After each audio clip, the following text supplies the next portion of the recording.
Our other top story tonight, stunning news. Arizona Senator John McCain diagnosed with an aggressive form of brain cancer. Doctors discovered it Friday when they were removing a blood clot from behind the senator's left eye.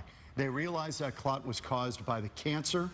They removed the tumor, but that is not a cure. This will require further treatment, chemotherapy, radiation. The senator already talking to colleagues about undergoing chemo.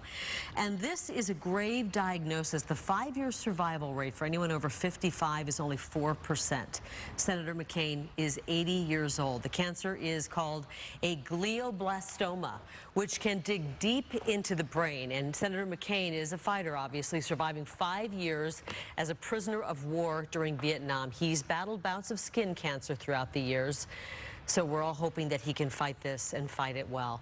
Stefania Okoli spoke to a doctor at Barrow Neurological Institute about this aggressive form of cancer, and she joins us live. Steph. John and Carrie, this is without a doubt a very scary diagnosis, but there is new research and treatment that has increased the survival rate for many people. We're talking about research that's evolving every single day, and that really is one of the biggest factors when hoping for a longer prognosis. If there's one thing Senator John McCain has without a doubt in this new battle against glioblastoma, it's unwavered strength. He seems to be pretty tough, so that is definitely in his favor. But still, brain cancer, glioblastoma in particular, is considered a high-grade tumor. Dr. Peter Nakaji, a neurosurgeon of 14 years who has seen many cases of glioblastoma, says it's among the most aggressive. It has the ability to invade the brain. It's right up there. I mean, there are a handful of very bad tumors, and it's certainly one of those tumors. Symptoms of glioblastoma vary depending on where the tumor is in the brain. If it's in the part of the brain where vision is, or speech is, or moving on one side of the body, those are all very different.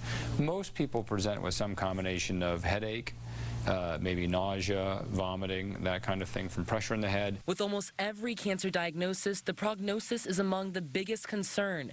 Age can be a factor. For glioblastoma, that is the case. Senator John McCain is 80 years old. It always helps to be younger for everything in terms of recovery, and no question, older people usually is more aggressive. The battle is a difficult one, but there can be hope for a longer life. Dr. Nakaji says this is also dependent on the genetics of the tumor. Two tumors could be completely different even though they look the same, and some of them will respond better to treatment. So I think we're all hoping that he has one of the types that's more amenable to treatment.